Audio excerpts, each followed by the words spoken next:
Welcome to this lesson. So in today's session we are going to discuss our PPB unit number 26 theory portion, which is based on different modes of charging security. So friends, चलिए सबसे पहले contract को समझते हैं। Meaning क्या है contract का और एसेंशियल क्या है कॉन्ट्रैक्ट का। दोस्तों बैंक जो है सिक्योरिटीज़ लेती है मूवेबल या इमूवेबल प्रॉपर्टी पे या डेब्ट पे, ताकि जो सिक्योरिटीज़ हो सकता है दोस्तों वो मूवेबल प्रॉपर्टी हो सकता है या इमूवेबल प्रॉपर्टी हो सकता है, ठीक है, या डेब्ट हो सकता है, ताकि अपने लोन को सेफगार्ड कर सकें डिफ़ॉल्ट के केस में। दोस्तों मेथड जो है चार्ज क्रिएट करने का किसी प्रॉपर्टी पे सिक्योरिटी के लिए वो डिपेंड्स करता है कि प्रॉपर्टी का नेचर क्या है और चार्ज क्या है। दोस्तों लैंडिंग बैंक और बोरोवर के बीच में जो एग्रीमेंट होता है रिलेवेंट लॉ के अकॉर्डेंस में, इस कारण से सिक्योरिटी क्या होता है, लीगली इन्फोर्सेबल होता है। जो हमारा इंडियन कॉन्ट्रैक्ट एक्ट है 1872 का, उसके अंदर कुछ प्रोविजंस हैं कि हम एक लैंडर्स का चार्ज क्रिएट करें बहुत सारे एसेट्स पे एज सिक्योरिटी के रूप में, ठीक है, फॉर क्रेडिट फैसिलिटी। जो हमारा ट्रांसफर ऑफ प्रॉपर्टी एक्ट 1882 है, इसके अंदर दोस्तों कुछ प्रोविजंस हैं कि हम एक चार्ज क्रिएट करें इमूवेबल प्रॉपर्टी पे। तो देखिए इंडियन कॉन्ट्रैक्ट एक्ट किसके लिए है, चार्ज क्रिएट करने के लिए एसेट पे, asset as a security for credit facility. और ट्रांसफर ऑफ प्रॉपर्टी एक्ट दोस्तों किसके लिए है, इमूवेबल प्रॉपर्टी पे चार्ज क्रिएट करने के लिए। दोस्तों चार्जेस को रजिस्टर किया जा सकता है बहुत सारे लॉज के अंदर, जैसे companies act 2013, registration act 1908, SARFAESI act. तो ये सभी डिफरेंट लॉज हैं जिसके अंदर आप चार्ज को रजिस्टर कर सकते हैं। जो लॉ ऑफ कॉन्ट्रैक्ट है जो कि एग्रीमेंट को गवर्न करता है बैंक और बोरोवर के बीच में, ये सबसे इंपॉर्टेंट ब्रांच है कमर्शियल लॉ का। दोस्तों इंडियन कॉन्ट्रैक्ट एक्ट 1872 एक कॉन्ट्रैक्ट को डिफाइन करता है, बेसिकली एक एग्रीमेंट जो कि लॉ के द्वारा इन्फोर्सेबल हो, जिसमें दोस्तों दो मेजर कॉन्स्टिट्यूएंट होते हैं जिनके बीच में एक एग्रीमेंट होता है, यानी दो या दो से ज़्यादा लोगों के बीच में एग्रीमेंट होता है जो कि लॉ से इन्फोर्सेबल होता है। ये कौन डिफाइन करता है, इंडियन कॉन्ट्रैक्ट एक्ट डिफाइन करती है। दोस्तों ये जो एग्रीमेंट है दो या दो से लोगों के बीच में, उसको फ्री कंसेंट से किया जाता है, मतलब दोनों के कंसेंट से, दोनों की राजमंदी से किया जाता है। जितने भी पार्टीज हैं उनके फ्री कंसेंट से किया जाता है, कोई फोर्सफुल कंसेंट नहीं होता है, और ये लॉफुल कंसिडरेशन के अंदर होता है। दोस्तों लेसन को आगे बढ़ाने से पहले आप लोगों के लिए मैंने क्वेश्चन बैंक सीरीज लाया है, जैसे मैक्विलन बुक का पूरा कवरेज है for JIB and for CIB. Friends ये कॉम्प्रिहेंसिव प्लान है, इसके अंदर आपको हर एक पेज, मैक्विलन बुक के प्रत्येक पेज से 15 से 20 एमसीक्यूज मिलेगा, उसका प्रॉपर आंसर होगा, सॉल्यूशन होगा, प्रॉपर आप रिवाइज कर सकते हैं क्वेश्चन के माध्यम से, और इसमें सारा का सारा यूनिट्स कवर्ड है। दोस्तों प्लान्स हमारे पास दो प्लान्स है, 150 रुपीज़ फॉर पर subject and ₹550 for all 4 subject. Detail जानकारी के लिए दोस्तों आप मुझे इस नंबर पर व्हाट्सएप कर सकते हैं। सो फ्रेंड्स अब बात करते हैं कि किसी वैलिड कॉन्ट्रैक्ट का क्या एसेंशियल है। जितने भी एग्रीमेंट है वो कॉन्ट्रैक्ट तभी होते हैं यदि कुछ कंडीशन को मीट करते हैं। जो की कंपोनेंट है कॉन्ट्रैक्ट का, वो प्रपोजल होगा, एक्सेप्टेंस होगा और कंसिडरेशन होगा। ये तीन की कंपोनेंट हैं। देयर आर 3 की components of a contract which is proposal, acceptance and consideration. अब जरा प्रपोजल क्या होता है, प्रपोजल एक विलिंगनेस होता है दोस्तों कि हम करेंगे या नहीं करेंगे किसी चीज़ को, और एक प्रॉमिस होता है, यदि हम कर लेते हैं तो एक प्रॉमिस हो जाता है ये प्रपोजल। और जो पर्सन प्रपोजल बनाता है वो प्रॉमिसर कहलाता है, और जो उसे एक्सेप्ट करता है वो प्रॉमिसी कहलाता है, ठीक है। तो प्रपोजल जो है एक विलिंगनेस है, ठीक है, कि नहीं मैं इच्छुक हूँ, राइट, मैं इच्छुक हूँ कि मैं इसे करूँगा या नहीं करूँगा, ठीक है। और जब मैं करूँगा, मैं एक्सेप्ट कर लेता हूँ, after acceptance the proposal become promise. Okay, so this is about proposal. दोस्तों जो पर्सन प्रपोजल बनाता है वो प्रॉमिसर कहलाता है, और जो पर्सन उसे एक्सेप्ट करता है वो प्रॉमिसी कहलाता है। कोई भी ऑफर का जो इन्विटेशन होता है वो डिफरेंट होता है प्रपोजल से, और दोस्तों ऑफर को जो है उसके अगेंस्ट भेजा जाता है। एक एग्रीमेंट, अब देखिए प्रपोजल हो गया, अब एक्सेप्टेंस की बात करते हैं, हम लोग बात कर ली। एक एग्रीमेंट ओरल भी हो सकता है, रिटर्न भी हो सकता है, लेकिन कुछ एग्रीमेंट ऐसे होते हैं जहाँ पे कुछ फॉर्मेलिटीज़ की रिक्वायरमेंट होती है, जैसे रजिस्ट्रेशन, अटेस्टेशन, तो ये सभी कुछ एग्रीमेंट होते हैं। दोस्तों एक लॉफुल कंसिडरेशन होता है दोनों पार्टीज़ को कि वो एक एग्रीमेंट में इंटर कर सकें। अब देखिए तीसरा जो कंपोनेंट था वो था कंसिडरेशन। कंसिडरेशन का मतलब ये होता है दोस्तों कि समथिंग गिवन और received in return for the promise, यानी आपने प्रॉमिस किया तो उसके रिटर्न में आपने कुछ दिया है, ठीक है, तो उसे कहा जाता है कंसिडरेशन। तो कंसिडरेशन दोस्तों पास्ट हो सकता है, प्रेजेंट हो सकता है, फ्यूचर हो सकता है, या फ्यूचर का काम हो सकता है, या कोई प्रॉमिस हो सकता है, मतलब पिछले आपने पास्ट में कुछ काम किया हो, ठीक है, अभी कुछ किए हो, कोई एक्ट किए हो, और फ्यूचर में कोई एक्ट करेंगे, या कोई प्रॉमिस हो सकता है, यही कंसिडरेशन होता है, मतलब समथिंग गिवन और received in return of the promise. दोस्तों कोई एग्रीमेंट कॉन्ट्रैक्ट तब होता है जब उसके पास एक लॉफुल ऑब्जेक्ट होगा, और इसको आप डायरेक्टली वाइड एक्सप्रेस डिक्लेयर नहीं कर सकते इंडियन कॉन्ट्रैक्ट एक्ट में। कंसिडरेशन चाहिए होता है किसी प्रॉमिस को एग्रीमेंट का पार्ट होने के लिए, यानी कोई प्रॉमिस है उसको यदि आप एग्रीमेंट या कॉन्ट्रैक्ट का पार्ट करना चाह रहे हैं तो उसके लिए एक प्रॉमिस की कंसिडरेशन की रिक्वायरमेंट है। दोस्तों प्रॉमिस जो कि कंसिडरेशन का फॉर्म होता है, प्रॉमिस जो कंसिडरेशन का रूप लेता है ईच अदर के लिए, उसे रेसिप्रोकल प्रॉमिस कहा जाता है। ध्यान दीजिएगा दोस्तों, कंसिडरेशन देखिए प्रॉमिस हो गया कि मैंने बोल दिया आपको कि ठीक है मैं प्रॉमिस करता हूँ कि आपका मैं JIB निकलवा दूंगा, ठीक है, ये प्रॉमिस है। चलिए अब दोस्तों कंसिडरेशन मतलब क्या होता है कि हम तो प्रॉमिस जो किया है उसके लिए कुछ एक्ट करें। मतलब जैसे आपको मैं स्टडी मटेरियल दूं, आपको मैं वीडियोस लेक्चर प्रोवाइड करूं, तो मैं कुछ कर रहा हूं ना आपको प्रॉमिस को फुलफिल करने के लिए, तो ये हमारा कंसिडरेशन है। तो ध्यान दीजिएगा दोस्तों कि किसी प्रॉमिस को एग्रीमेंट का पार्ट होने के लिए कंसिडरेशन की रिक्वायरमेंट है। मतलब आप कुछ करके दीजिए, कोई पास्ट एक्ट हो, प्रेजेंट एक्ट हो या फ्यूचर एक्ट हो, ठीक है। और दोस्तों जो प्रॉमिस जो है, एक मान लीजिए 2 प्रॉमिस है, ठीक है, 2 प्रॉमिस है। जैसे मान लीजिए कि मैंने बोला कि आपका JIB निकल जाएगा, मैंने बोला कि आपका PPB का पेपर निकल जाएगा, एक प्रॉमिस मैंने दिया, और दूसरा प्रॉमिस मैंने दिया कि आपका AFM का पेपर निकल जाएगा, 2 प्रॉमिस दिया। तो ये जो 2 प्रॉमिस है ना, वो एक दूसरे के लिए कंसिडरेशन है। मतलब पहला प्रॉमिस के लिए दूसरा कंसिडरेशन है और दूसरा प्रॉमिस के लिए पहला कंसिडरेशन है। तो ऐसा जो 2 प्रॉमिस होता है उसे रेसिप्रोकल प्रॉमिस कहा जाता है। समझ रहे बात को? मैं आपको एग्जांपल लेके समझा रहा हूँ दोस्तों। एक एग्रीमेंट जिसमें कोई कंसिडरेशन नहीं होगा वो वाइड है, लेकिन कुछ सर्टेन केसेस में, ठीक है। तो एग्रीमेंट में कंसिडरेशन होना जरूरी है, वही मैं समझाना चाह रहा हूँ। अब एक एग्रीमेंट जो है कंसिडरेशन नहीं है जिसमें, वो वैलिड तभी होगा जब वो नेचुरल लव से, अफेक्शन से, जो भी पार्टीज़ हैं उनके बीच में नेचुरल लव है, अफेक्शन है, ठीक है, तो और वो राइटिंग में हो, रजिस्टर्ड हो, ठीक है। तो कोई एग्रीमेंट मान लीजिए ऐसा है कि एक पर्सन को कॉम्पेंसेट करेंगे जिसने कुछ अपने एक स्वेच्छा से किया है, ठीक है, प्रॉमिसर के लिए, ये लॉ पे इन्फोर्सेबल होता है। एग्रीमेंट जो है इंटर किया जाएगा लॉफुल ऑब्जेक्ट के लिए, और दोस्तों ये फ्रॉडलेंट नहीं होना चाहिए या पब्लिक पॉलिसी से अपोज नहीं होना चाहिए। पार्टीज़ का फ्री कंसेंट, जो भी कॉन्ट्रैक्ट में पार्टीज इंटर कर रहे हैं उनका फ्री कंसेंट होना बहुत ज़रूरी है।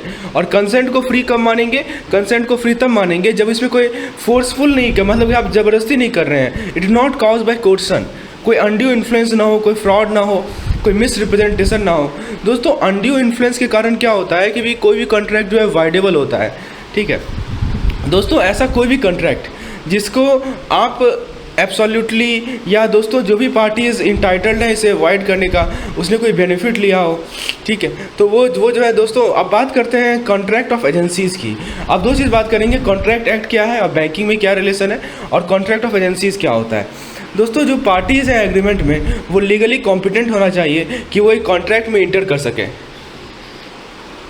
यानी दोस्तों मान लीजिए कि 2 पार्टीज़ हैं जो इन्होंने एग्रीमेंट करना है, तो वो लोग जो है कॉम्पिटेंट हो कि हाँ कॉन्ट्रैक्ट में इंटर कर सके according to section 11 of the contract act. Minors का जो एग्रीमेंट है वो वाइड है, विनिसियो है अंडर इंडियन कॉन्ट्रैक्ट एक्ट, और माइनर जो है कोई प्रॉमिस को परफॉर्म नहीं कर सकता किसी भी एग्रीमेंट में, ठीक है दोस्तों। बैंकिंग सर्विस और ट्रांजैक्शन जो है कॉन्ट्रैक्ट एक्ट पे बेस्ड है, और जो बैंकर और कस्टमर के बीच का जो रिलेशनशिप है वो डिपेंड करता है ट्रांजैक्शन के टाइप्स पे।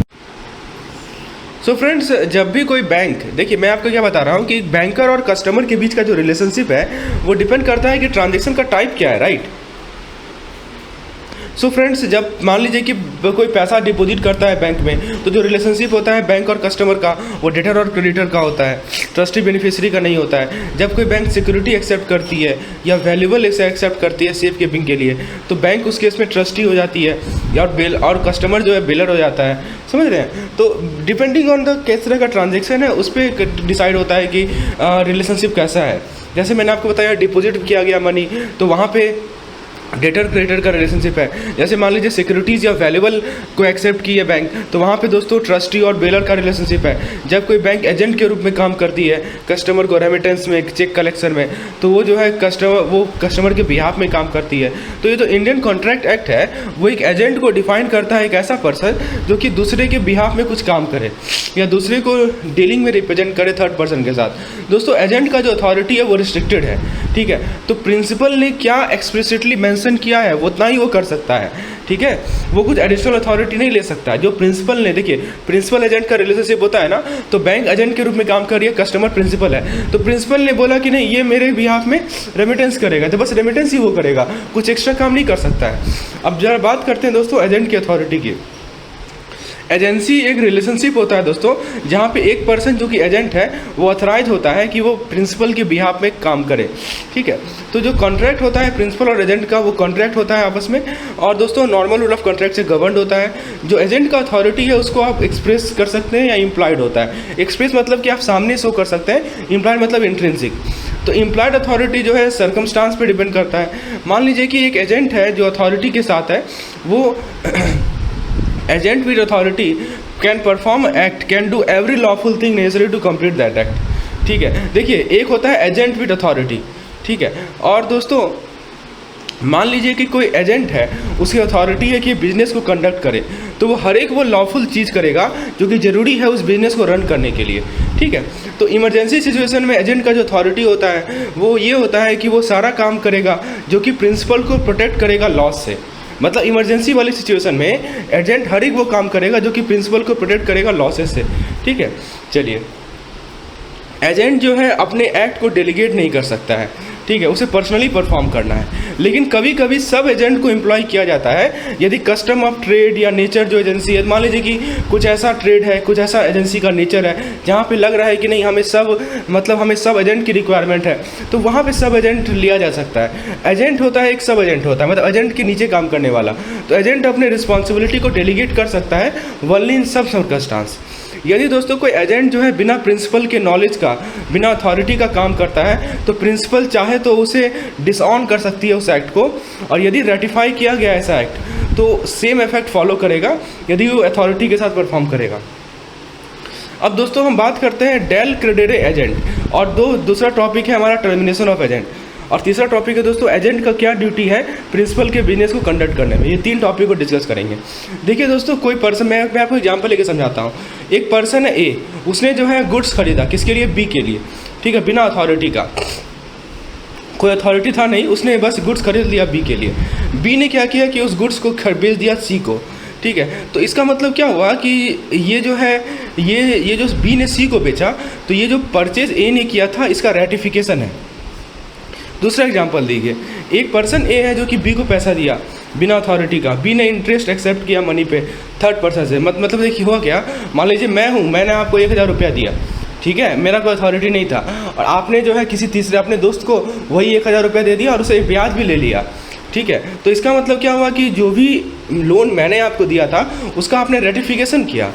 ठीक है, तो देखिए ये चीज़ें मैं समझाना चाह रहा हूँ कि ये दो एग्जांपल्स को मैं आपको क्लियर करता हूँ। ये जो डेल क्रेडेरे एजेंट होता है, ये एक प्रिंसिपल एजेंट रिलेशनशिप होता है जहाँ पे एजेंट केवल सेल्स पर्सन की तरह काम नहीं करता, लेकिन वो बायर को क्रेडिट भी प्रोवाइड करता है। देखिए एजेंट क्या करता है, बायर को क्रेडिट प्रोवाइड करता है। तो यदि बायर जो है पेमेंट नहीं कर पाएगा तो जो डेल क्रेडेरे एजेंट है वो लायबल होगा उस अमाउंट के लिए।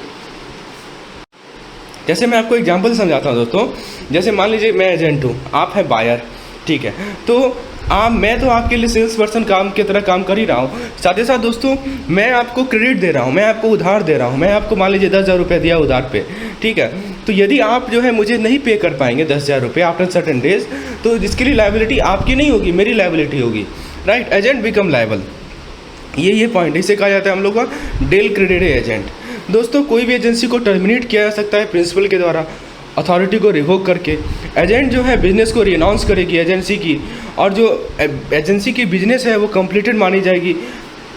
या तो प्रिंसिपल या एजेंट जो है कब माना जाएगा, देखिए कोई भी एजेंट जो है एजेंसी को टर्मिनेट किया जा सकता है प्रिंसिपल के द्वारा, कुछ कंडीशन है। मान लीजिए कि प्रिंसिपल हो या एजेंट हो उसका डेथ हो जाए, या मान लीजिए कि वो अनसाउंड माइंड का हो, या मान लीजिए कि प्रिंसिपल जो है इंसॉल्वेंट हो जाएगा, तो जो आपकी कॉन्ट्रैक्ट है प्रिंसिपल और एजेंट के बीच का वो टर्मिनेट हो जाएगा, यही कहना चाह रहा है। अब बात करते हैं दोस्तों कि एजेंट की क्या ड्यूटीज़ है प्रिंसिपल बिजनेस के कंडक्ट करने में।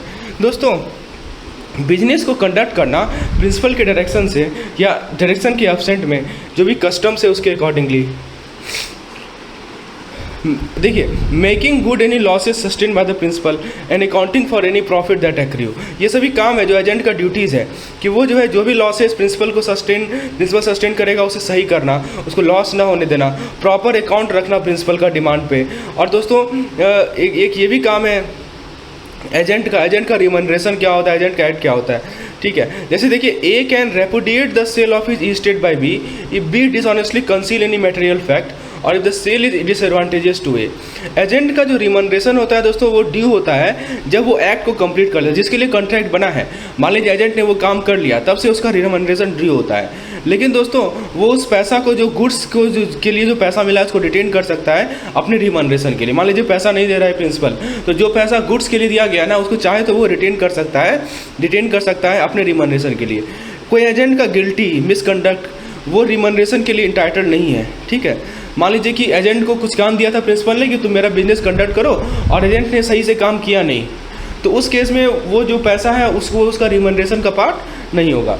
दोस्तों कॉन्ट्रेरी कॉन्ट्रैक्ट यदि नहीं है तो एजेंट जो है चाहे तो गुड्स भी रिटेन कर सकता है, पेपर प्रॉपर्टीज़ प्रिंसिपल का रिटेन कर सकता है, जब तक जो भी अमाउंट ड्यू है कमीशन के रूप में, डिसबर्समेंट के रूप में, वो पे नहीं किया गया हो। मान लीजिए प्रिंसिपल ने पेमेंट नहीं किया, प्रिंसिपल ने एजेंट को पैसा ही नहीं दिया, तो एजेंट चाहे तो जो भी गुड्स है, जो भी पेपर है, जो भी प्रॉपर्टीज़ है उसे रिटेन कर सकता है जब तक उसे पेमेंट ना मिले। दोस्तों प्रिंसिपल जो है एजेंट को इंडेमनीफाई करेगा, ठीक है, जो सारा लॉफुल एक्ट के लिए प्रिंसिपल एजेंट को इंडेमनीफाई करेगा एजेंट अथॉरिटी केस में। तो ये था हमारा प्रिंसिपल और एजेंट के बीच का रिलेशनशिप। दोस्तों प्रिंसिपल जो है लायबल है एजेंट को इंडेमनीफाई करने के लिए जो भी एक्ट गुड फेथ में किया गया है। अब ज़रा बात करते हैं कॉन्ट्रैक्ट ऑफ बेलमेंट की और फीचर्स ऑफ बेलमेंट। सेक्शन 148 पे आ जाइए इंडियन कॉन्ट्रैक्ट एक्ट का।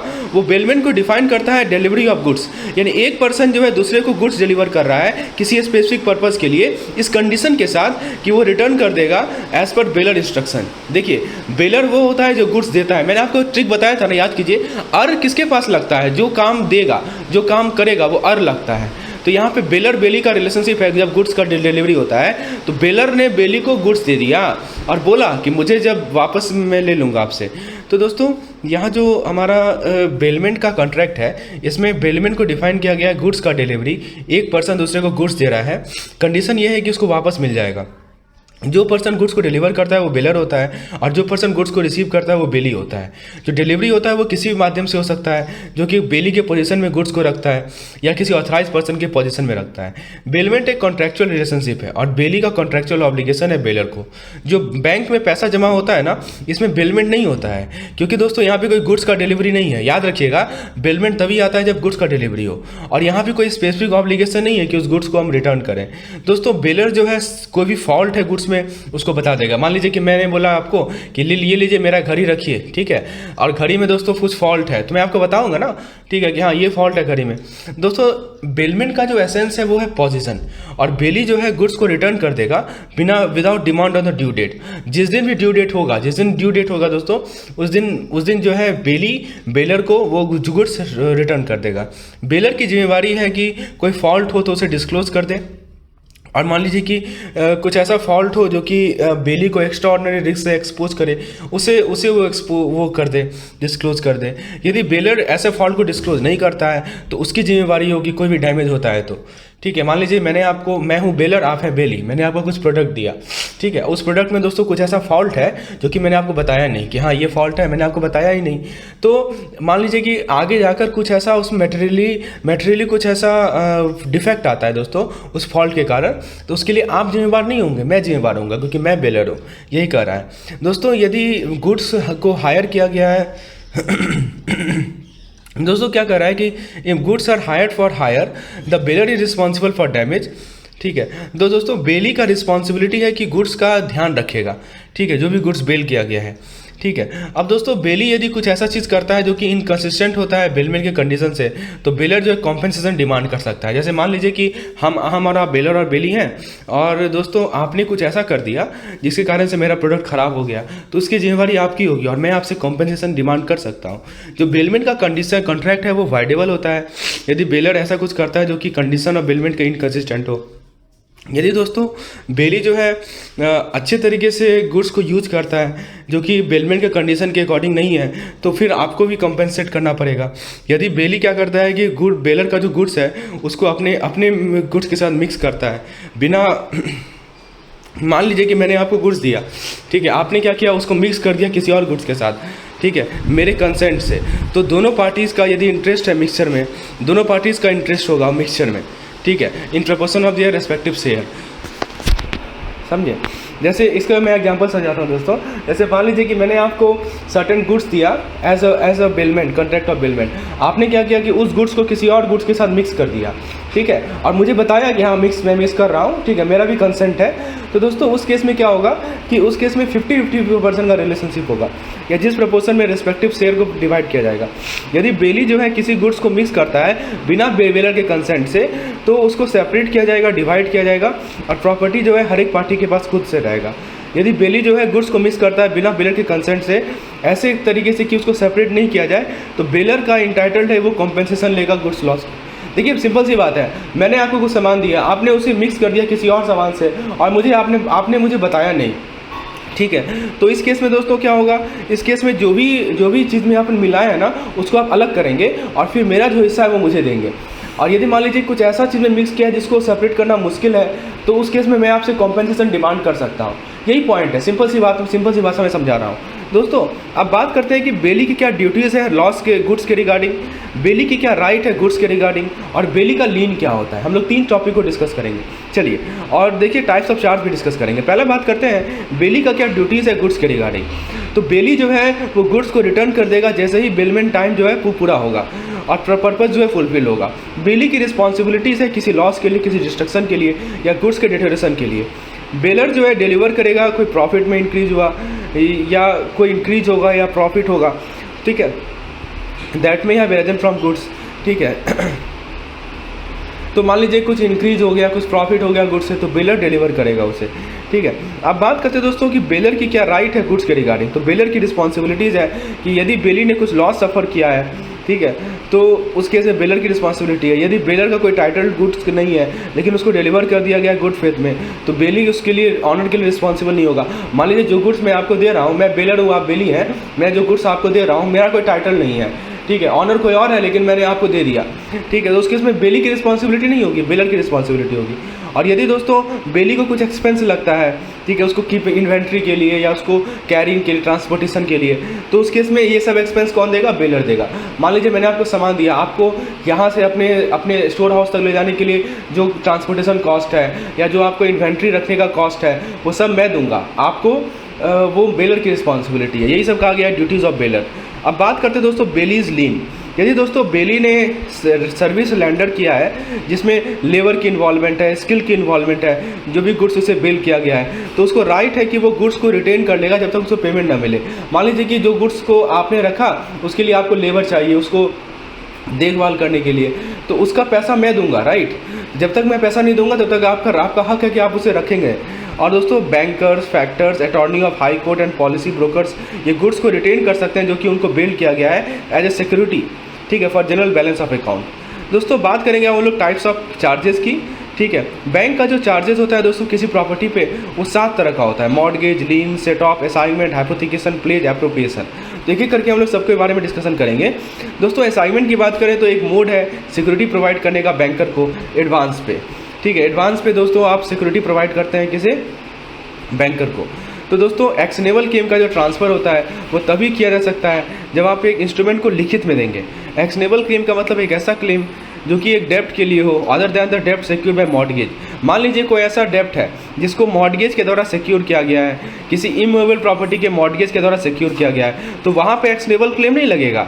मान लीजिए कि आपने हाइपोथिकेशन किया, प्लेज किया, मैंने आपको बताया था ना दोस्तों, याद रखिएगा, कोई भी चीज़ अचल संपत्ति है, इमूवेबल है, उस पर मॉर्गेज लगता है। कोई भी आपका चल संपत्ति है जो कि मूवेबल है, उस पर या तो आपका हाइपोथिकेशन लगेगा या प्लेज लगेगा। तो ये जो एक्शनेबल क्लेम है ना, मतलब इसमें क्या होता है कि किसी भी डेप्ट के ऊपर क्लेम है other than mortgage, plays and hypothecation, ठीक है।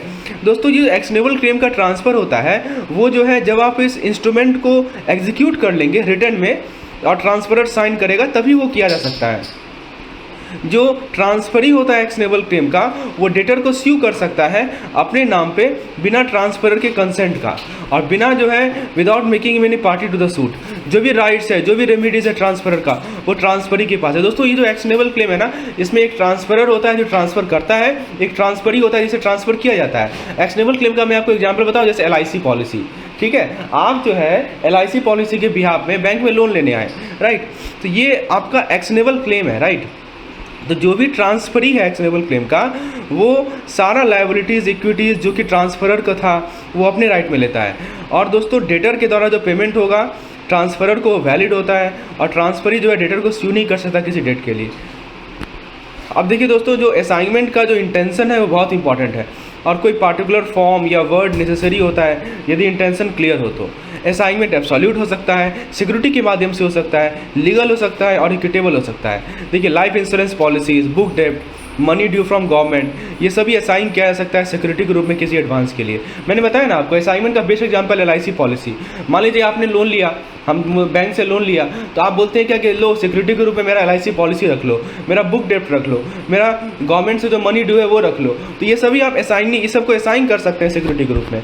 वही मैं आपको बताना चाह रहा हूँ कि असाइनमेंट में दोस्तों एक्शनेबल क्लेम होता है कि आप जो है बैंकर को सिक्योरिटी दे रहे हैं किसी एडवांस के लिए, और जो एक्शनेबल क्लेम का ट्रांसफ़र है वो किया जा सकता है एक लिखित में इंस्ट्रूमेंट लिखकर। एक्शनेबल क्लेम का मतलब आप जो है किसी डेप्ट के लिए क्लेम कर रहे हैं, ठीक है।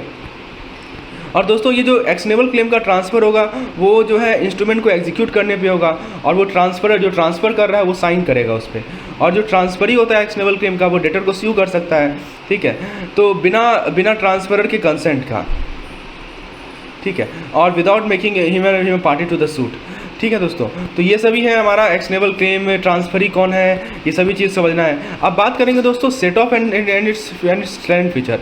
दोस्तों असाइनमेंट जो है ऑनरशिप का ट्रांसफ़र होता है किसी प्रॉपर्टी का या किसी राइट का एक पर्सन से दूसरे पर्सन में, ठीक है। जैसे LIC पॉलिसीज़ है तो यहाँ पे बैंक को ट्रांसफ़र कर दिया गया वो पॉलिसी। जो लीगल असाइनमेंट होता है दोस्तों उसमें रिटर्न एग्रीमेंट होता है, डेटर को नोटिस दिया जाता है, असाइन बैलेंस का कन्फर्मेशन होता है। लाइफ इंश्योरेंस पॉलिसी को असाइन किया जा सकता है इंडोर्समेंट के माध्यम से या सेपरेट डीड के माध्यम से, जिसमें इंश्योरर को नोटिस दिया जाएगा, क्योंकि आपको पता है ना दोस्तों LIC में एक इंश्योरर होता है, इंश्योरी होता है। चलिए, तो ये था हमारा पार्ट 1 लेक्चर। अगले पार्ट पेड मेंबर के लिए अवेलेबल रहेगा जिसमें हम लोग सेट ऑफ देखेंगे। उसके बाद दोस्तों हम लोग उसके बाद ये जो चार्ट है इसमें किसका क्या लायबिलिटीज़ है देखेंगे, हाइपोथिकेशन देखेंगे, प्लेस देखेंगे, जितने तरह की सिक्योरिटीज़ होते हैं दोस्तों, डिफरेंट टाइप्स ऑफ सिक्योरिटीज़ है, different modes of charging securities है, ये सभी डिस्कस करेंगे। धन्यवाद।